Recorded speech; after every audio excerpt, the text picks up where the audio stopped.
हा त्याचा गणित भाग 2 इयत्ता 10वी गणित भाग 2 घटक आपण बघतोय त्रिकोणमिती. आपला घटक बघतोय का त्रिकोणमिती.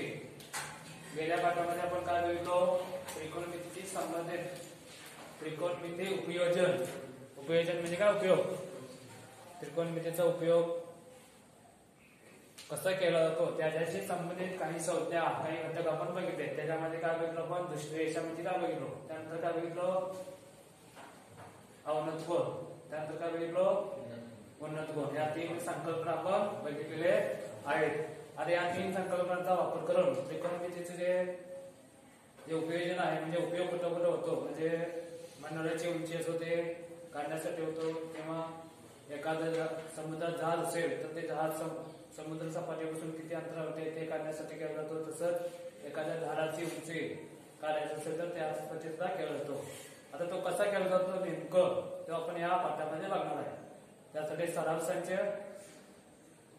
6.2 मधील 2 उदाहरणे आपण बघणार आहे. फक्त 2च उदाहरण बघणार आहे, व्यवस्थित बघणार आहे. सराव संच 6.2 लिहूया. सराव संच 6.2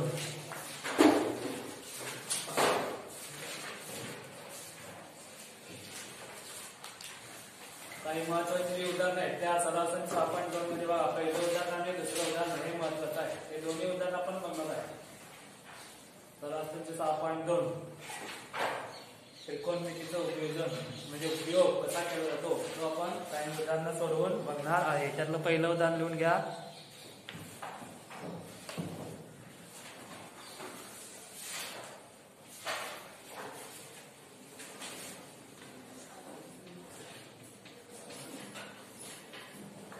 एक व्यक्ती एका चर्चपासून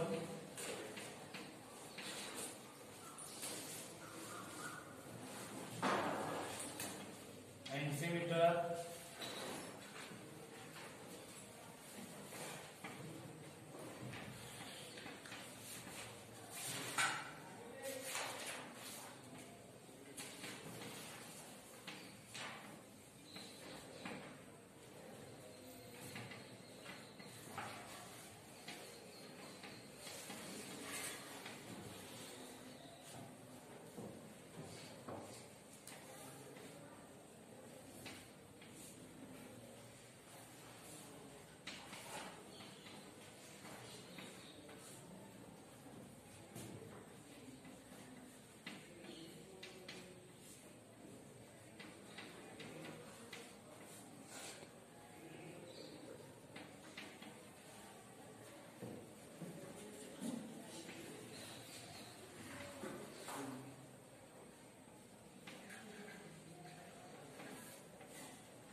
सराव संच 6.2 पहिलं उदाहरण जे आहे ते तर मी लिहिलेलं आहे.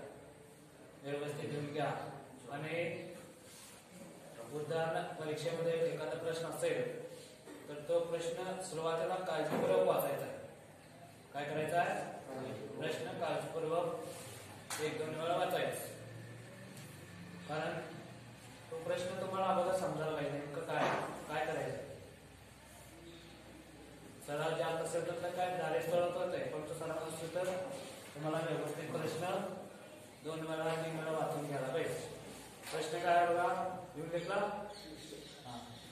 एक व्यक्ती एका चर्चपासून 80 मीटर अंतरावरती उभी आहे. म्हणजे एक चर्च आहे आणि एक व्यक्ती म्हणजे एक माणूस आहे. तो माणूस त्या चर्चपासून 80 मीटर अंतरावरती उभा आहे. त्या चर्चपासून त्या व्यक्तीने चर्चच्या छताकडे पाहिले असता मग तो व्यक्ती काय करणार आहे चर्चच्या छताकडे छत म्हणजे काय वरचं टोक त्या चर्चचं वरचं टोक काय असेल ते त्यामध्ये उंची असेल ते शेवटचं टोक वरती जे असणार आहे त्याच्याकडे तो बघणार आहे ती व्यक्ती मग बघत असताना काय होणार आहे 45 अंश मापाचा उन्नत कोन होणार आहे 45 अंश मापाचा उन्नत कोन काल आपण बघितलं उन्नत कोन म्हणजे काय वरती होणारा कोन आणि अवनत कोन म्हणजे काय खाली होणारा कोन आता हे तर व्यक्ती आहे तो छताकडे बघणार आहे म्हणजे वरतीच बघणार कोन कुठे होणार आहे वरतीच होणार समजा ते क्षैतिज समांतर रेषा आहे त्याच्या वरतीच होणार म्हणून इथं उन्नत कोन दिलेलं आहे उन्नत कोन किती मापाचा होणार आहे 45 मापाचा होणार तर चर्चची उंची किती तर त्या चर्चची उंची किती आहे ते आपल्याला काढायचं आहे आता ही उंची काढण्यासाठी आपण प्रत्यक्षात चर्चची उंची म्हणणार आहे काय नाही तर त्रिकोणमितीचा वापर करून ते सोडवणार आहे आता कसं सोडवायचं बघा अगोदर इकडे लक्ष द्या मग नंतर येऊन घ्या दोनच उदाहरण बघणार आहे व्यवस्थित आता मी काय करतो आता दिलेला प्रश्न काळजीपूर्वक वाचायचा आहे आणि त्याच्याप्रमाणे एक आकृती काढायची आकृती काढता आलं तर निम्म प्रश्न तुम्ही सोडवल्यासारखं होणार आहे त्या आकृतीवरूनच सगळं आपल्याला सोडवणार आहे आता मी काय करतो इथं ए बी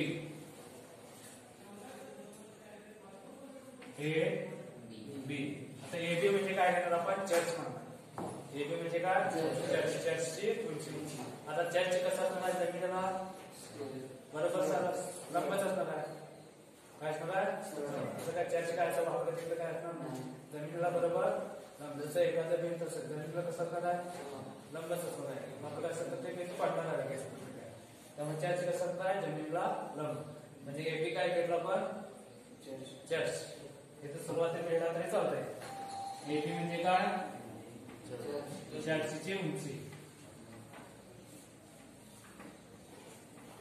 आता हे चर्च काय असणार आहे जमिनीला लंब असणार आहे म्हणजे समजा हे जमीन तुम्ही घेतला तर हे जमिनीला हे चर्च काय असणार आहे लंब असणार आहे बरोबर सरळ असणार म्हणजे हा कोण किती असणार आहे 90 अंशाचा तर तो सरळ त्या जमिनीवरती उभा त्यानंतर आता एक व्यक्ती तुम्हाला दिलेला आहे काय दिलेला आहे एक व्यक्ती आता ती व्यक्ती म्हणजे काय मी सी घेणार आता सी म्हणजे काय ती व्यक्ती आहे सी या ठिकाणी उभी आहे सी म्हणजे काय घेणार आपण व्यक्ती सी या ठिकाणी ती व्यक्ती उभा आहे ए बी म्हणजे काय चर्चची उंची तर लिहिला तर चालतंय आकृतीमध्ये समजण्यासाठी चर्चची उंची आता बी या ठिकाणी ती व्यक्ती उभा आहे त्या व्यक्ती लिहिला तरी चालतंय सी या ठिकाणी ती व्यक्ती उभी आहे चर्च पासून किती अंतरावरती आहे बघा तो ती व्यक्ती 80 मीटर आहे तेवढे तुम्हाला 80 मीटर म्हणजे सी या ठिकाणी ती व्यक्ती आहे चर्च कुठं आहे तर येते आहे मग 80 मीटर हे अंतर काय होणार सांगा म्हणजे 80 मीटर कुठं येणार बी पासून सी पर्यंतचं जे अंतर आहे ते किती असणार आहे 80 मीटर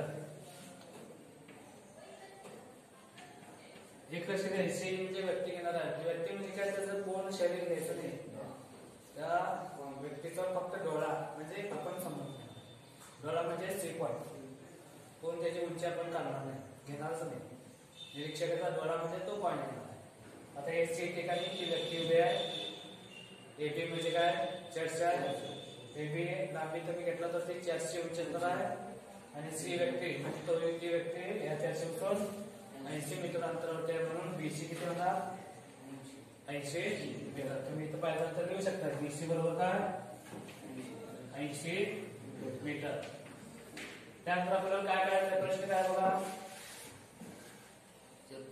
चर्चची उंची किती चर्चची उंची काढायचं म्हणजे ए बी काढायचं ए बी म्हणजे काय आपण घेतलं चर्चची उंची घेतली ते ए बी आपल्याला काढायचं आता ची या ठिकाणी तो उभा आहे आता ए बी म्हणजे चर्च आहे आता ए बी चं छत काय आहे सांगा ए बी म्हणजे चर्च आहे त्याचं छत म्हणजे काय आहे कुठला पॉईंट येणार ए बरोबर कुठला पॉईंट येणार ए म्हणजे हे छत आहे आता या छताकडे सी जवळ जो व्यक्ती उभा आहे तो बघणार म्हणजे दुसरी रेषा त्यावेळी कशी येणार आहे ती या ठिकाणी ती व्यक्ती उभा आहे आणि तो छताकडे बघणार आहे म्हणजे हे काय ए सी किंवा CA हे काय येणार आहे दृष्टी त्या व्यक्तीची दृष्टी रेषा येणार आहे.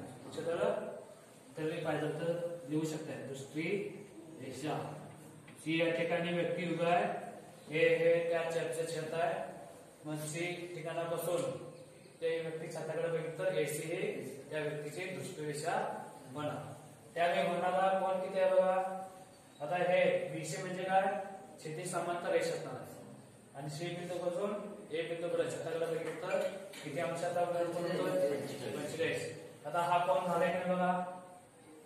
हा कोण झालाय काय हे क्षैतिज समांतर रेषा असणार आहे. आणि वरती बघितला तो वरती कोण झाला हा किती असणार आहे 45 अंश. म्हणजे एवढी माहिती तुम्हाला दिलेली आहे. कोण तिथं पाहिलं तर लिहू शकते कोण ACB बरोबर किती 45 अंश. एवढी माहिती तुम्हाला दिली आहे. बघा प्रश्न वाचायचा आहे का 2 वेळा वाचायचा आहे कारण त्या प्रश्नामध्ये निम्म उत्तर तुम्हाला दिलेलं असतं. आता हे सगळं जे मी लिहिलो हे काय कशावर लिहिलो त्याच्यावर लिहिलो. उत्तर काढलं का आपण अजून उत्तर निघाले का आपल्याला चर्चे उंची निघाले का नाही. फक्त जे आता जे आता पण जे केलं ते सगळं या प्रश्नावरूनच केलं म्हणजे निम्म उत्तर त्या प्रश्नातच असणार आहे. आता आपल्याला एवढी सगळी माहिती तुम्हाला दिली आहे. AB चर्चेची उंची आपल्याला काढायचं आहे. BC किती दिलं आहे 80 मीटर आणि होणारा वजन पण किती आहे 45. आता AB आपल्याला फक्त काढायचं आहे. त्यासाठी वेगवेगळे गुणोत्तर आपल्याला त्रिकोणमितीमध्ये झालेले आहेत. साइन झालेलं आहे कॉस झालेलं आहे टॅन झालेलं आहे सेक झाले कोसेक झाले आणि कॉट झाले. आपल्याकडे जी माहिती आहे त्याच्या आधारे कोणतं गुणोत्तर वापरायला लागतंय ते आपण बघायचं. आता टॅन गुणोत्तर आपण त्याचे वापरणार. टॅन गुणोत्तर काय वापरणार. आता हा कोण ठेवाय समोरची बाजू काय आहे या कोणाचं समोरची बाजू AB येणार ते आपल्याला काढायचं आहे. आणि या कोणाला लगतची बाजू काय येणार आहे हे येणार. आणि हे दिलंय तुम्हाला हे काढायचं आहे आणि हे दिलंय. त्यामुळे समोरची बाजू बघितली लगतची बाजू काय आहे हे गुणोत्तर टॅन गुणोत्तरच आहे. ते तुम्हाला माहित पाहिजे. नववीला झालेलं आहे परत रिव्हिजन करा. त्यामुळं कोणतं गुणोत्तर इथे वापरणार आहे पण टॅन गुणोत्तर. कोणतं गुणोत्तर टॅन गुणोत्तर. आता टॅन 45 बरोबर इथं कोण किती आहे तुम्हाला 45 शब्द दिलंय. या कोणाचं टॅन गुणोत्तर पण वापरणार. समोरची टॅन गुणोत्तर म्हणजे काय त्या कोणासमोरची बाजू भागिले त्या लगतची बाजू. आता इथं AC काय येणार आहे कर्ण येणार. AC काय येणार आहे कर्ण. 90 अंश समोरच्या बाजूला कर्ण म्हणतात त्यामुळे AC काय येणार आहे कर्ण येणार आहे. आता टॅन गुणोत्तर टॅन 45 आपण येणार आहे. टॅन 45 म्हणजे टॅन म्हणजे काय समोरची बाजू भागिले लगतची बाजू. समोरची बाजू कुठली आहे बघा AB आहे. AB सेट लगतची बाजू कुठली आहे बघा CA किंवा BC.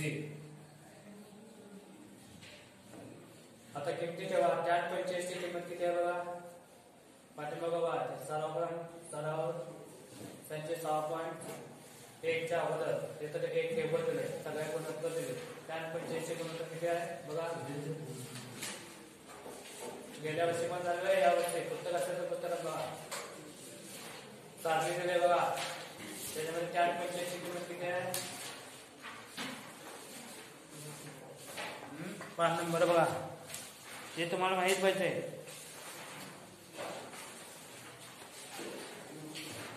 5 नंबर 127 वरती बघा टॅन 45 ची किंमत किती आहे. टॅन आणि 45 टॅन गुणोत्तर बघायचं आणि 45 वरचा तो कोण बघायचं किती आहे किती आहे टॅन 45 1 आहे. एक बरोबर. आता AB दिलंय का बघा तुम्हाला AB दिलंय का नाही ते आपल्याला AB म्हणजे काय चर्चे उंची आहे ते आपल्याला काढायचं आहे. त्यामध्ये AB आहे दुसरा भागिले BC दिलंय का बघा किती 80. इथं 80 आहे 80. मी तर इथे काय नाही बघा शेवटी नसलेच. आता AB निघते की नाही बघा हे 80 या साईडला त्या साईडला भागिले आहे ते या साईडला घ्यायचे कारण AB आपल्याला काढायचं आहे. हे 80 इकडे भागिले आहे इकडे काय होणार गुणिले 1 गुणिले 80 बरोबर काय येणार AB. आता 1 गुणिले 80 किती येणार 80 येणार 80 मीटर. आता AB ची किंमत किती आली बघा केला 80 आलं. AB म्हणजे काय चर्चची उंची म्हणजे चर्चची उंची किती आलं 80 मीटर. चर्चची उंची बरोबर किती आलं 80 मीटर. म्हणजे त्रिकोणमितीचा वापर करून प्रत्यक्ष आपण त्या चर्चची उंची न मोजता त्रिकोणमितीचा वापर करून आपण त्या चर्चची उंची काढलेला आहे. किती आलेला आहे चर्चची उंची 80 मीटर. परत एकदा सांगतो नीट लक्ष द्या. दिलेला प्रश्न वाचायचा आहे व्यवस्थित 2 वेळा 3 वेळा. त्याच्यावरनं आकृती काढायचं आहे. त्याच्यावरनं आकृती काढायची 2 वेळा वाचल्यावर त्यात काय नेमकं दिलं ते कळतंय. मग त्याच्यावरनं आकृती आपल्याला काढता येते. आता इथे चर्च एक दिलंय AB आपण चर्च घेतला आणि ते कमी लांब असतो आहे म्हणून हा आपण किती घेतला B घेतला 90 घेतला. लंबाच असणार त्याला नाव दिलं AB. तुम्ही काय पण देऊ शकताय पण इथं जे नाव देत आहे तिथं तेच नाव घ्यायला पाहिजे. तिथे AB दिलंय मी तिथे AB आलं. समजा तुम्ही इथे P आणि Q दिला P आणि Q तर इथे किती काय आलं पाहिजे BQ आला पाहिजे. अक्षर काय म्हणजे इथं अक्षर बघा तिथं उत्तरामध्ये अक्षर बघा असं होऊ नये. लक्षात घ्या. आता AB चर्चची उंची काढला त्यानंतर C या ठिकाणी व्यक्ती घेतलं. C व्यक्ती हे चर्चच्या चर्चपासून 80 मीटर अंतरावरती आहे म्हणजे BC किती झालं 80 मीटर. मग C व्यक्ती त्या चर्चच्या छताकडे म्हणजे A बिंदूकडे बांधला आहे. त्यावेळी होणारा उन्नत कोण किती वेळ तुम्हाला 45 अंश. त्यानंतर AB आपल्याला काढायचा आहे. BC आपल्याला माहित आहे कोण C 45 दिलेला आहे. त्यामुळे कोणतं गुणोत्तर वापरणार आहे tan गुणोत्तर वापरणार. tan गुणोत्तर का वापरणार कारण समोरची बाजू भागिले लगतची बाजू म्हणजे tan गुणोत्तर होते. समोरची बाजू आपल्याला काढायचा आहे लगतची बाजू दिलेला आहे आणि tan 45 ची किंमत आपल्याला माहित आहे. त्यामुळे tan गुणोत्तर वापरणार. tan गुणोत्तर दिलं त्यानंतर त्या दिलेल्या किमती ठेवलं आणि AB ची किंमत काढली आणि AB म्हणजेच काय चर्चची उंची. त्या चर्चची उंची किती असणार आहे 80 मीटर. प्रत्यक्ष आपण मोजलो काय चर्चची उंची नाही. त्रिकोणमितीचा वापर त्रिकोणमिती म्हणजे काय tan गुणोत्तर म्हणजे हे त्रिकोणमितीचंच गुणोत्तर आहे. त्रिकोणमितीचा वापर करून आपण चर्चची उंची काढली. तर कोण ACB हा होणारा उन्नत कोण आहे तो आहे 45. लक्षात आलं लिहा 2-3 मिनिटात लिहा. व्यवस्थित लिहून घ्या कारण हा एक्झाम्पल फार महत्वाचा आहे. लक्षात घ्या.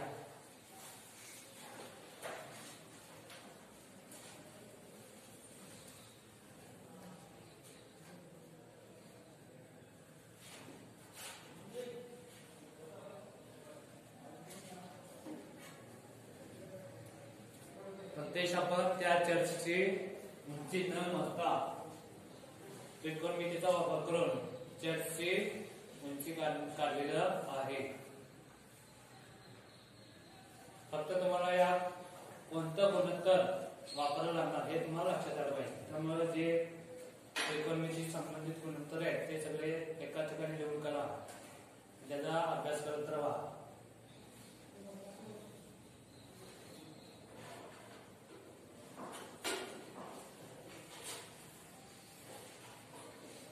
लिहून घ्या आणि एक ठेवा.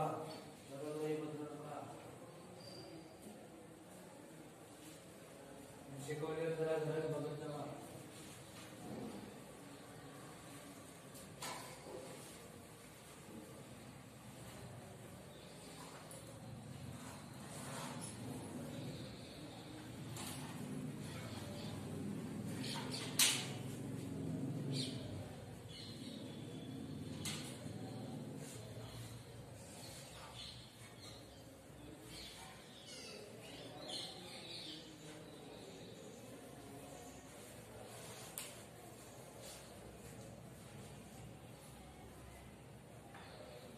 हे उदाहरण 2 किंवा 3 मार्काला बोर्डाच्या पेपरमध्ये विचारू शकतात. जे महत्वाचं आहे ते उदाहरण मी घेणारच आहे दररोज आणि मी जेवढं सांगतो तेवढं केलं तरी पण तुम्हाला चांगले मार्क गणितात करू शकतात.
उदाहरण सोडत असताना आकृती जी आहे ते पेन्सिलनच काढायचं आहे आणि ती नेहमी उजव्या बाजूलाच काढायचं.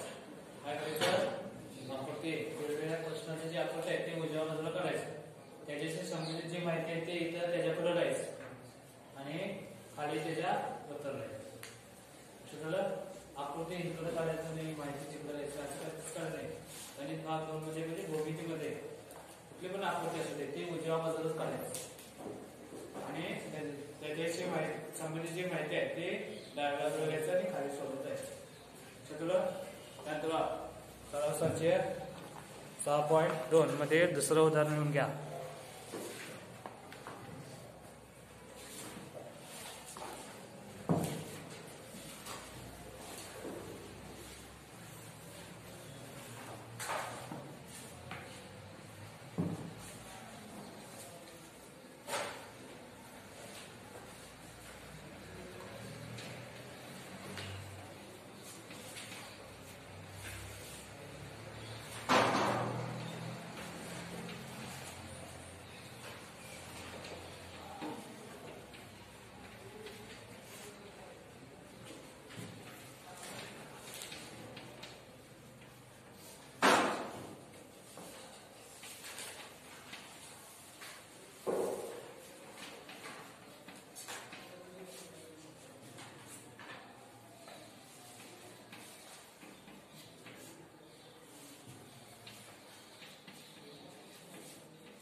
प्रश्न बघा.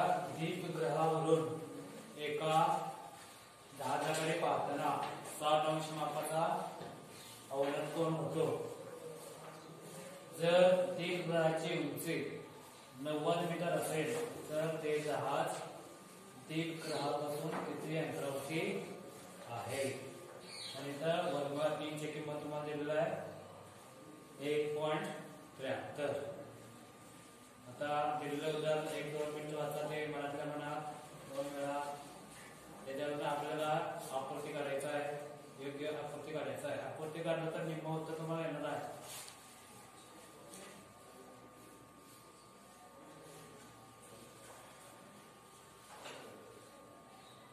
आकृती काढलं तर काय येणार आहे?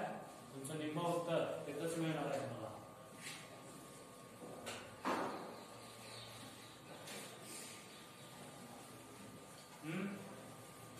घेतला. त्यानंतर काय दिलंय सांगा तुम्हाला. यात काय दिलंय? दीपग्रह दिलंय. दीपग्रह म्हणजे काय माहिती तुम्हाला? मला माहिती आहे का? हात असे करा. दीपग्रह म्हणजे काय माहित नाही. आता दीपग्रह म्हणजे काय? समुद्राच्या ठिकाणी तुम्ही सर्वे जाता, त्या समुद्राच्या ठिकाणी मोठी इमारत असते, म्हणजे जसं टावर असतं, लाईट हाऊस, टावर सारखं मोठी इमारत असते आणि त्याच्यावरती मोठं लाईट असते. याचा वापर कशासाठी केला जातो की समुद्रामध्ये जहाज इतर देशाचे जहाज येतात या लागलेत काय आपल्या हद्दीत ते बघण्यासाठी केलं जातं किंवा समुद्रामध्ये एखादं जहाज असेल तर पुढे काय आहे कुठला देश आहे किंवा पुढे काय आहे ते करण्यासाठी सुद्धा त्या रात्री दीपगृहाचा आपण उपयोग करू शकतो.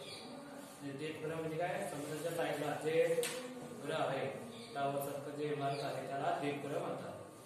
दीप आणि ग्रह ग्रह म्हणजे काय घर आणि दीप म्हणजे काय देवा आपल्याला घर साधं सोपं.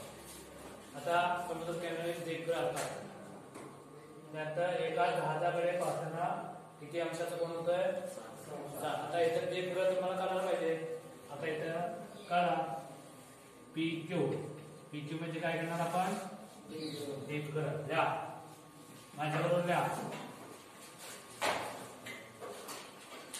PQ म्हणजे काय घेणार आपण दीपगृह. आता दीपगृह बघा जमिनीला कसा असणार आहे समांतर असणार आहे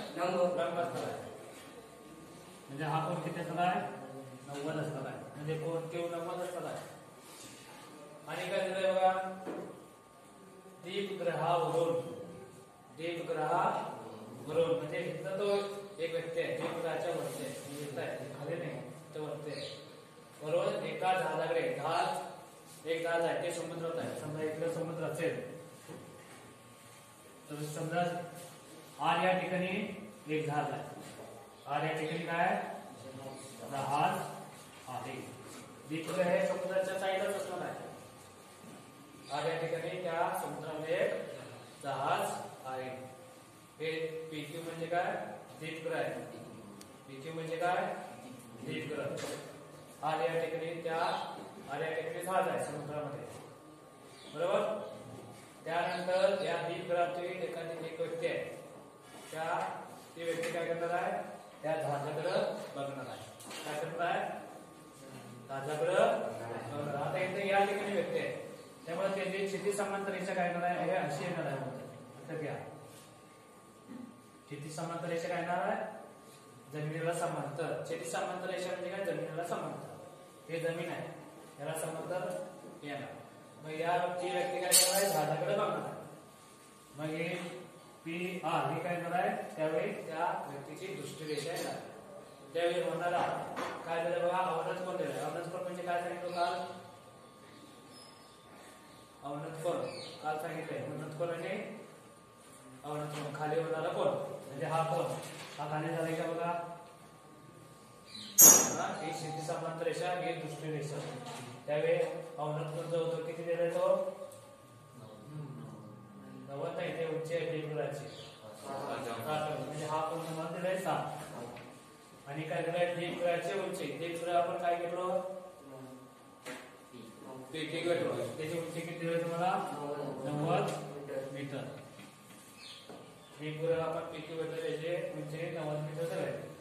होणारा कोण म्हणजे कोण तिथे S म्हणजे काय SPR हा दिले तुम्हाला 7. आणि R या ठिकाणी जहाज आहे. आणि काय करायचं आहे बघा जहाज दीपगृहापासून किती अंतरावरती आहे म्हणजे कोणतं अंतर काढणार सांगा. जहाज दीपगृहापासून किती अंतरावरती आहे असं त्यांनी विचारलं. म्हणजे नेमकं अंतर कोणतं काढणार आपण R या ठिकाणी जहाज आहे आणि PQ हे दीपगृह आहे. मग जहाज दीपगृहापासून किती अंतरावरती आहे काढायचं म्हणजे काय करायचं आपण RQ किंवा QR किंवा आपल्याला काढायचं. आता दिलेल्या माहितीवरनं इथे माहिती घ्या. PQ बरोबर काय दीपगृहाची उंची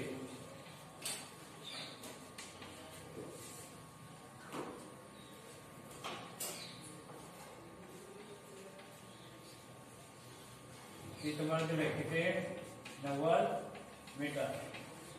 कोण SPR किती आहे 7 आणि QR अंतर काढायचं आहे. अंतर काढायचं आहे किंवा RQ म्हणजे जहाज ते दीपगृहापासून किती अंतर आहे ते QR काढायचं. एवढी सगळी माहिती त्यामध्ये दिली आणि QR काढायचं. आता हा कोण SPR हा 7 अंशाचा आहे त्यामुळे PRQ हा सुद्धा 7 अंशाचा होणार आहे. कारण का हे दोन्ही कोण आता बघा SP आणि RQ हे दोन्ही रेषा समांतर आहेत. आणि ही ही छेदिका तुम्ही घेतला तर हा कोण आणि हा कोण काय म्हणत आहे व्युत्क्रम कोण म्हणत आहे आणि व्युत्क्रम कोण समान असतात हे आपण बघितलेलं नवीला बघितलं त्यामुळे हा कोण किती येणार आहे 7 हा कोण दिलाय तुम्हाला 7 हा 7 असेल तर हा येतो हा तुम्हाला 7 दिला नाही हा 7 दिलाय तुम्हाला अवनत कोण दिलाय खाली उदाला कोण हा 7 असेल तर हा 7 आपण घेणार कारण हे दोन्ही काय व्युत्क्रम कोण आहे कोण एस पी आर बरोबर कोण पी आर क्यू व्युत्क्रम कोण त्यामुळे कोण पी आर क्यू देणार आहे 7 अंश येणार आता हा कोण तुम्हाला माहित आहे समोरची बाजू माहित आहे आणि क्यू आर करायचा आहे तिथं पण टॅन म्हणून तसंच वापरायचं आहे टॅन कोण आर बरोबर समोरची बाजू भागिले लगतची बाजू टॅन कोण आर बरोबर समोरची बाजू भागिले लगतची बाजू समोरची बाजू आपल्याला माहित आहे लगतची बाजू माहित आहे करायचं आहे आता टॅन कोण आर ची किंमत किती आहे बघा 7 आहे 7 बरोबर पी क्यू किती दिले तुम्हाला 90 दिलेला आहे आणि क्यू आर करायचं ज्या किमती दिलेल्या त्या किमतीच्या सूत्रामध्ये ठेवायचं आहे अशा किती बघा त्यानंतर टॅन 7 ची किंमत किती आहे बघा सारणीमध्ये टॅन 7 ची किंमत कारण नंबर 127 टॅन 7 अंशाचं कोण बघा आणि टॅन गुणोत्तर बघा वर्गमुळात 3 बरोबर 90 भागिले केव्हा आता केव्हा म्हणजे काय ते जहाजाचं 3 ग्रामचं अंतर आहे केव्हा आपल्याला करायचं आहे त्यामुळे केव्हा इकडे घ्या आणि हे वर्गमुळात 3 तिकडे घ्या केव्हा बरोबर काय ना